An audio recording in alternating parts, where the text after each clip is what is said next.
আসসালামু আলাইকুম ভিউয়ার্স, বাংলাদেশের সর্বশেষ আপডেট সংবাদে আপনাদের স্বাগত।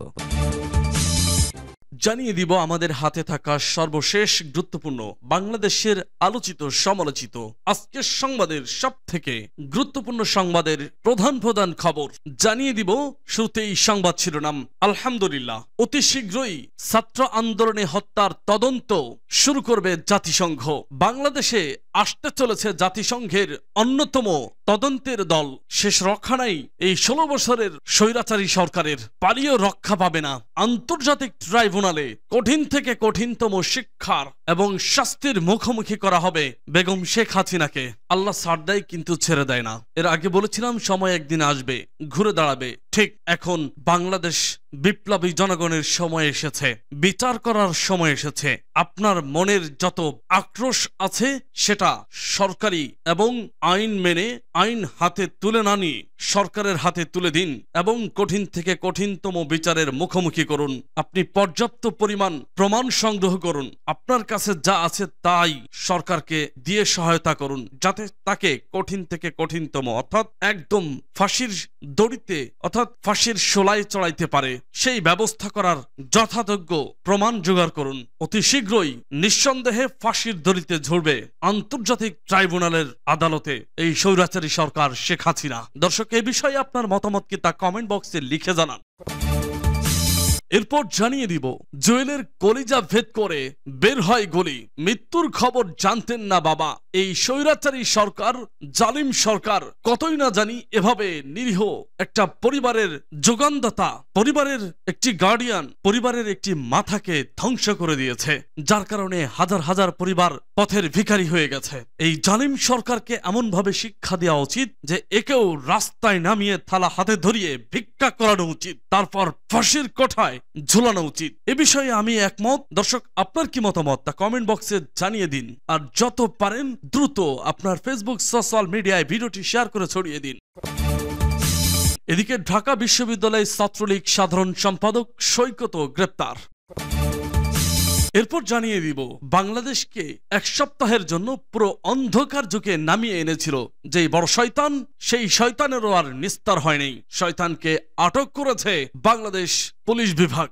যেই পুলিশ বিভাগকে নিয়ে খেলেছে, যাহা ইচ্ছা তাহাই করেছে, তারাই এবার নাড়ি ভুড়ি টেনে ধরে গর্তের ভিতর থেকে টেনে হিঁচড়ে বের করছে স্বৈরাচারী পলককে। খুব দ্রুতই শাস্তির মুখোমুখি হবে ইনশাআল্লাহ। এরপর জানিয়ে দিব, সিলেটে বৈষম্য বিরোধী ছাত্র সমন্বয়কের মত বিনিময়। সিলেট সিটি কমিশনার মেয়রকে পদত্যাগে 24 ঘন্টার আলটিমেটাম। সর্বশেষ জানিয়ে দিব, আজকের সংবাদের সব থেকে গুরুত্বপূর্ণ বিষয়, শেখ হাসিনাকে বিচারের কাঠগড়ায় দাঁড় করাতে হবে ঘোষণা দিলেন মামুনুল হক। শুধু বিচারের কাঠগড়াই না, 45 বছর ধরে শেখ হাসিনা প্রতিশোধের রাজনীতি করেছেন। এই রাজনীতির প্রতিহিংসা হচ্ছে দেশের জনগণকে বিনা বিচারে অবৈধভাবে এবং নিরীহ মানুষগুলোকে ধরে ধরে হত্যা করা। এই হত্যা করার বিচার ফাঁসির হুকুমই হতে পারে, একমাত্র সঠিক বিচার। একে ফাঁসিতে ঝুলাতে হবে, তাহলেই এই নিরীহ মানুষের দেহ এবং মন শান্তিতে থাকতে পারবে এবং প্রতিটি পরিবার তাদের আত্মা শান্তি পাবে। 15ই আগস্ট জাতীয় শোক দিবস বাতিল করে অন্তর্বর্তীকালীন সরকার একটি ঐতিহাসিক সিদ্ধান্ত গ্রহণ করেছেন। তবে 15ই আগস্টকে কেন্দ্র করে পরাজিত ফ্যাসিবাদী শক্তি এখনো বাংলাদেশে বিশৃঙ্খলা সৃষ্টি করতে উস্কানি দিচ্ছে এবং মরণঘাতী আক্রমণ চালাতে পারে। তা থেকে আমাদের হুঁশিয়ার হতে হবে। সেই হুঁশিয়ারিও দিয়েছেন মাওলানা মামুনুল হক। শুনছিলেন এতক্ষণ সংবাদ শিরোনাম, এখন বিস্তারিত। তবে তার আগে অনুরোধ থাকবে, ভিডিওটিতে একটি লাইক এবং কমেন্টস করে জানিয়ে দিন আজকের এই ভিডিও সম্পর্কে আপনার মূল্যবান মতামত। আর অবশ্যই এই ভিডিওটি আপনার ফেসবুক সোশ্যাল মিডিয়ায় শেয়ার দিয়ে ছড়িয়ে দিন আর জানিয়ে দিন আপনি কোন জেলা থেকে বা কোথা থেকে আমাদের সংবাদ শুনছেন এবং দেখছেন। ছাত্র আন্দোলনে হত্যার তদন্ত শিগগিরই শুরু করবে জাতিসংঘ। বাংলাদেশে সাম্প্রতিক বৈষম্য বিরোধী ছাত্র আন্দোলনের সময় বিক্ষোভকারীদের হত্যার ঘটনায় শিগগিরই তদন্ত শুরু করবে জাতিসংঘ। সামাজিক যোগাযোগ মাধ্যম এক্সে দেওয়া এক পোস্টে বুধবার জাতিসংঘের মানবাধিকার বিষয়ক high commissioner Volker Turk doctor Mohammad ইউনুসের সঙ্গে ফোনালাপের কথা জানান। পরে ফোনালাপের বরাত দিয়ে প্রধান উপদেষ্টা ডক্টর ইউনুসের প্রেস উইং এর এক সংবাদ বিজ্ঞপ্তিতে বলা হয়েছে, বলেছে ছাত্র আন্দোলনের সময় বিক্ষোভকারীদের হত্যা করার বিষয়ে খুব শিগগিরই জাতিসংঘের নেতৃত্বে একটি তদন্ত শুরু করা হবে। জাতিসংঘের বিশেষজ্ঞদের একটি দল তদন্ত শুরু করতে শিগগিরই বাংলাদেশ সফর করবে। অধিকার প্রতিষ্ঠার লক্ষ্যে বাংলাদেশের ছাত্র আন্দোলনের প্রতি সমর্থন ব্যক্ত করায় ফলকার তুর্ক এবং দীর্ঘদিনের বন্ধু জাতিসংঘের মহাসচিব অ্যান্থনিও গুতেরেসকে ধন্যবাদ জানান ডক্টর ইউনূস। টেলিফোনে আলাপকালে শান্তিতে নোবেল বিজয়ী অর্থনীতিবিদ ডক্টর মোহাম্মদ ইউনূস আরো বলেন, তার প্রশাসনের মূল ভিত্তি হবে মানবাধিকার রক্ষা। প্রত্যেক নাগরিককে সুরক্ষা দেওয়া তার সরকারের সর্বোচ্চ অগ্রাধিকার। দেশের পুনর্গঠন ও মানবাধিকার সমুন্নত রাখতে জাতিসংঘের সহযোগিতা চেয়েছেন তিনি। জুয়েলের কলিজা ভেদ করে বের হয় গুলি, মৃত্যুর খবর জানতেন না বাবা। বৈষম্য বিরোধী ছাত্র আন্দোলন চলাকালে রাজধানীর কাজলায় গুলিবিদ্ধ হয়ে মারা যান জুয়েল। শিক্ষার্থীদের সঙ্গে তিনিও আন্দোলনে অংশ নেন। সেখানে গুলিবিদ্ধ হয়ে ঘটনায় স্থলেই মারা যান। জুয়েলের বোন বলেন, আমার ভাইকে এমনভাবে গুলি করা হয় তার কলিজা ভেদ করে বুলেট বের হয়ে গিয়েছিল। ঘটনায় স্থলেই তিনি মারা যান। এর চেয়ে মর্মান্তিক ব্যাপার হলো 15ই জুলাই আমার বাবার হার্টে রিং পরানো হয়। আমরা তখন বাবাকে বলতে পারিনি জুয়েল মারা গেছেন। বুধবার কেন্দ্রীয় শহীদ মিনারে আয়োজিত মানববন্ধনে এভাবেই নিজের ভাইয়ের স্মৃতিচারণ করেন জুয়েলের বোন। মানববন্ধনে সারা দেশ থেকে আসা শহীদ পরিবারের সদস্য, আহতদের স্বজনরা উপস্থিত ছিলেন। জুয়েলের বোন বলেন, আমার ভাই ছাত্র ছিলেন না, কর্মজীবী ছিলেন। পরিবারের একমাত্র উপার্জনক্ষম ছিলেন। ছাত্রদের সহযোগিতার জন্য রাজপথে নেমেছিলেন। আমার ভাই সবসময় বলতেন, 1971 সালে স্বাধীনতা শুধু ছাত্রদের দিয়ে আসেনি, তাতে জনসাধারণেরও অবদান ছিল। এবারও জনসাধারণকে রাজপথে নামতে হবে। আমরা দেখেছি ছাত্রদের সঙ্গে অভিভাবক, শিক্ষকরাও রাজপথে নেমেছিলেন। আমার ভাইও নেমেছিলেন। কান্নাজড়িত কণ্ঠে তিনি বলেন, এ স্বাধীনতা শুধু ছাত্রদের রক্তের বিনিময়ে আসেনি, আমার ভাইয়ের মতো কর্মজীবীরাও রক্ত দিয়েছেন। আমি এক অভাগা বোন। আমার আহত ভাইকে 5:30টার দিকে কাজলায় মিছিলে গুলি করা হয়। বুলেট তার কলিজা ভেদ করে বের হয়ে গিয়েছিল। সবচেয়ে মর্মান্তিক বিষয় হলো 15ই জুলাই আমার বাবার হার্টের রিং পরানো হয়। আমরা তাকে বলতেও পারিনি যে আমার ভাই আর দুনিয়ায় নেই। মানববন্ধনে জুয়েলের বোন আরো বলেন, আমার ভাইয়ের মরদেহের পোস্টমর্টেম করতে চেয়েছিল তারা, তবে তার আগেই শিক্ষার্থীরা জোর করে আমার ভাইয়ের মরদেহ নিয়ে যায়। কারণ ওই সময় শোনা যাচ্ছিল সব মরদেহ গুম করে ফেলা হচ্ছে। তিনি বলেন, আমরা ছোট 2 ভাই বোন এখনো শিক্ষার্থী। আমরাও সক্রিয়ভাবে এই আন্দোলনে অংশগ্রহণ করেছি, কিন্তু আমরা মারা যাইনি। নির্মমভাবে মারা গেলেন আমার কর্মজীবী ভাই, যারা রোজগারে আমাদের সংসার চালাতো। হত্যাকারী ও নির্দেশদাতার বিচার চেয়ে জুয়েলের বোন বলেন, আমার ভাই হত্যার বিচার চাই। আমার ভাইয়ের কলিজা ভেদ করে বুলেট ছোড়ার নির্দেশ যারা দিয়েছেন তাদের বিচার চাই। ঢাকা বিশ্ববিদ্যালয় ছাত্রলীগ সাধারণ সম্পাদক সৈকত ও গ্রেপ্তার। ঢাকা বিশ্ববিদ্যালয় ছাত্রলীগের সাধারণ সম্পাদক তানভীর হাসান সৈকতকে গ্রেপ্তার করেছে পুলিশ। বুধবার রাতে রাজধানীর নিকুঞ্জ আবাসিক এলাকায় আত্মগোপনে থাকা অবস্থায় তাকে গ্রেপ্তার করা হয়। গ্রেপ্তারের বিষয়টি নিশ্চিত করেছেন ডিএমপির অতিরিক্ত উপপুলিশ কমিশনার মোহাম্মদ ওবায়দুর রহমান। তিনি জানান, নিকুঞ্জ আবাসিক এলাকায় আত্মগোপনে ছিলেন ঢাকা বিশ্ববিদ্যালয় ছাত্রলীগের সাধারণ সম্পাদক তানভীর হাসান সৈকত। পরে গোপন সংবাদের ভিত্তিতে তাকে গ্রেপ্তার করে পুলিশ। এবার টুকু ও পলক গ্রেপ্তার। এবার গ্রেপ্তার হলেন সাবেক ডেপুটি স্পিকার শামসুল হক টুকু এবং সাবেক ডাক, টেলিযোগাযোগ ও তথ্য প্রযুক্তি প্রতিমন্ত্রী জুনায়েদ আহমেদ পলক। গোপন সংবাদের ভিত্তিতে বুধবার ঢাকা মেট্রোপলিটন পুলিশের খিলখ্যাত থানা এলাকার নিকুঞ্জ আবাসিক থেকে আত্মগোপনে থাকা অবস্থায় তাদের গ্রেপ্তার করা হয়। রাজধানীর পল্টনে এক রিকশা চালককে হত্যা মামলায় তাদের গ্রেপ্তার করা হয়েছে। বিষয়টি নিশ্চিত করেছেন ডিএমপির অতিরিক্ত পুলিশ কমিশনার মোহাম্মদ ওবায়দুর রহমান। তিনি বলেন, সাবেক তথ্য প্রযুক্তি প্রতিমন্ত্রী জুনায়েদ আহমেদ পলক ও সাবেক ডেপুটি স্পিকার শামসুল হক টুকু রাজধানীর নিকুঞ্জ আবাসিক এলাকায় আত্মগোপনে ছিলেন। গোপন সংবাদের ভিত্তিতে সেখানে অভিযান চালিয়ে তাদের গ্রেপ্তার করা হয়েছে। এর আগে মঙ্গলবার গ্রেপ্তার করা হয় সাবেক আইনমন্ত্রী আনিসুল হক ও সাবেক প্রধানমন্ত্রীর উপদেষ্টা সালমান এফ রহমানকে।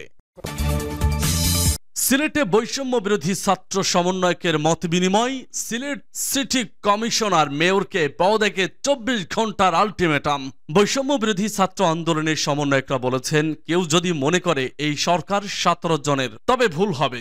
এই সরকারের সাথে 18 কোটি জনগণ রয়েছে। কেউ যদি প্রতি বিপ্লবের স্বপ্ন দেখে, তবে তা হবে আত্মঘাতী। দেশের সাম্প্রদায়িক সম্প্রীতি নষ্টের কোনো ষড়যন্ত্র বরদাস্ত করা হবে না। কারো ইন্ধনে যদি কেউ সেই অপচেষ্টা করে, তবে তারও কড়া জবাব দেওয়া হবে। বুধবার বিকেল 6টায় সিলেট নগরীর একটি হোটেলের হলরুমে সাংবাদিকদের সাথে মত বিনিময়কালে সমন্বয়করা একথা বলেন। সমন্বয়করা সিলেটে সিটি কর্পোরেশনের মেয়র, প্রধান নির্বাহী কর্মকর্তা, প্রধান প্রকৌশলী, তত্ত্বাবধায়ক প্রকৌশলী ও কাউন্সিলরদের পদত্যাগের জন্য 24 ঘন্টার সময় বেঁধে দেন। নির্ধারিত সময়ের মধ্যে পদত্যাগ না করলে নগর ভবন ঘেরাওয়ের হুঁশিয়ারি দেন তারা। সমন্বয়করা বলেন, ছাত্র জনতার বিপ্লবের মধ্য দিয়ে দীর্ঘ 15 বছরের স্বৈরাচার সরকার শেখ হাসিনার পতন হয়েছে। এরপর নতুন করে দেশ বিনির্মাণের কাজ করছে ছাত্র জনতা। ছাত্রদের প্রস্তাবিত বর্তমান সরকার একটি দুর্নীতিমুক্ত, বৈষম্যহীন ও প্রকৃত স্বাধীন দেশ গড়তে চায়। কিন্তু হাসিনার পতনের পর পার্শ্ববর্তী দেশের ষড়যন্ত্রে গুজব রটিয়ে সাধারণ হিন্দু সম্প্রদায়কে উস্কে দেওয়ার চেষ্টা চলছে। কিন্তু মনে রাখা দরকার, এই সরকার 17 জনের নয়, সরকারের সাথে 18 কোটি ছাত্র জনতা রয়েছে। কেউ যদি প্রতি বিপ্লবের স্বপ্ন দেখেন, তবে তা হবে আত্মঘাতী। সমন্বয়করা আরো বলেন, সংখ্যালঘু বলতে কোনো শব্দ নেই। সারা দেশের মানুষ একই পরিবারের সদস্য। আমরা সবাই বাঙালি। 5ই আগস্ট থেকে ছাত্র জনতা, এমনকি মাদ্রাসার ছাত্ররাও হিন্দু সম্প্রদায়ের বাসাবাড়ি ও ধর্মীয় প্রতিষ্ঠান পাহারা দিচ্ছে। হিন্দু, বৌদ্ধ, খ্রিস্টান সংগঠনের নেতারাও ছাত্র জনতার আন্দোলনের সঙ্গে একত্রতা পোষণ করেছেন এবং এ সরকারের সঙ্গে রয়েছেন। Sylhet city commissioner, mayor, councillor ও প্রধান নির্বাহী সহ দুর্নীতিবাজ কর্মকর্তাদের পদত্যাগে 24 ঘন্টার আলটিমেটাম দিয়ে সমন্বয়করা বলেন, দেশের প্রতিটি সেক্টরকে দুর্নীতিমুক্ত করার আন্দোলন চলছে। তাই স্বৈরাচারের অধীনে যত প্রহসনমূলক নির্বাচন হয়েছে এবং যারা বিজয়ী রূপে চেয়ারে বসেছেন, তাদের আমরা আর চেয়ারে দেখতে চাই না। সংবাদ সম্মেলনে বক্তব্য রাখেন বৈষম্য বিরোধী ছাত্র আন্দোলনের কেন্দ্রীয় সহ সমন্বয়ক ও সিলেটের প্রধান সমন্বয়ক আসাদুল্লাহ আল গালিব, সমন্বয়ক গোলাম মর্তুজা সেলিম, দেলবার হোসেন শিশির, হাফিজুর রহমান, জহিরুল ইসলাম ও সহ সমন্বয়ক ফয়সাল হোসেন। শেখ হাসিনাকে বিচারের কাঠগড়ায় দাঁড় করাতে হবে বলছে মামুনুল হক। বাংলাদেশ খিলাফত মজলিসের মহাসচিব ও হেফাজতে ইসলাম বাংলাদেশের সাবেক যুগ্ম মহাসচিব মাওলানা মামুনুল হক বলেছেন, 45 বছর ধরে শেখ হাসিনা প্রতিশোধের রাজনীতি করছেন। আওয়ামী লীগের রাজনীতি প্রতিহিংসার রাজনীতি। খুনি শেখ হাসিনাকে বিচারের কাঠগড়ায় দাঁড় করাতে হবে। দেশব্যাপী নৈরাজ্য প্রতিরোধ ও শান্তি প্রতিষ্ঠার লক্ষ্যে হেফাজতে ইসলামের উদ্যোগে বুধবার বিকেল ব্রাহ্মণবাড়িয়া শহরের আব্দুল কুদ্দুস মাখন পৌর মুক্ত মঞ্চের মহাসমাবেশে তিনি একথা বলেন। এ সময় ভারতে বসে বাংলাদেশের স্বাধীনতার উপর হস্তক্ষেপ করলে বাংলাদেশের মাটিতে ভারতীয় দূতাবাস থাকতে পারবে না বলে হুঁশিয়ারি দেন মামুনুল হক। মামুনুল হক আরো বলেন, 15ই আগস্ট জাতীয় শোক দিবস বাতিল করে অন্তর্বর্তীকালীন সরকার একটি ঐতিহাসিক সিদ্ধান্ত গ্রহণ করেছেন। তবে 15ই আগস্টকে কেন্দ্র পরাজিত ফ্যাসিবাদী শক্তি এখনো বাংলাদেশে বিশৃঙ্খলা সৃষ্টি করতে উস্কানি দিচ্ছে। তিনি বলেন, বিগত 15 বছরে হাতুড়ি লীগের পরিচিতি পাওয়া আওয়ামী লীগ, যুবলীগ ও ছাত্রলীগের নেতারা সেই অপতৎপরতা চালানোর চেষ্টা করছে। তাদের উদ্দেশ্যে মামুনুল হক বলেন, বাংলাদেশ আজ স্বাধীন। ছাত্র জনতার এক সাগর রক্তের বিনিময়ে অর্জিত বাংলাদেশে 15ই আগস্টকে কেন্দ্র করে কোন নৈরাজ্য সৃষ্টির পাইতারা করা হলে প্রতিহত করা হবে। এজন্য বৈষম্য ছাত্র আন্দোলনের নেতৃবৃন্দ ও অন্তর্বর্তীকালীন দায়িত্বশীলদের পাশাপাশি হেফাজতের নেতাকর্মীদের 15ই আগস্ট সহ গোটা আগস্ট মাসে সতর্ক থাকতে হবে। তিনি আরো বলেন, আওয়ামী লীগের রাজনীতি হলো প্রতিহিংসার রাজনীতি। 1975 সালে 3.5 বছরে 30,000 যুবককে হত্যা করা হয়েছে। এদেশে বাকশাল কায়েমের মধ্য দিয়ে মানুষের সকল অধিকার হরণ করা হয়েছিল।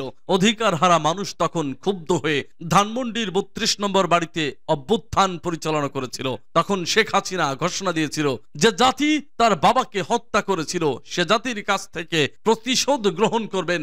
বিগত 45 বছর ধরে শেখ হাসিনা প্রতিশোধের রাজনীতি করছেন। হেফাজতে ইসলামের কেন্দ্রীয় নায়েবে আমির মুফতি মোবারকুল্লাহর সভাপতিত্বে ও মাওলানা জুনায়েদ কাসিমের সঞ্চালনায় বক্তব্য রাখেন কেন্দ্রীয় মহাসচিব মাওলানা সাজিদুর রহমান, কেন্দ্রীয় যুগ্ম মহাসচিব জুনায়েদ আল হাবিব, কেন্দ্রীয় নায়েবে আমির মাওলানা মহিউদ্দিন রব্বানী, কেন্দ্রীয় যুগ্ম মহাসচিব মাওলানা আজিজুল হক ইসলামাবাদী, মাওলানা আতাউল্লাহ আমিন, মাওলানা খালিদ সাইফুল্লাহ ইয়ুবী, সহকারী মহাসচিব মাওলানা শাখত হোসেন রাজীব প্রমুখ।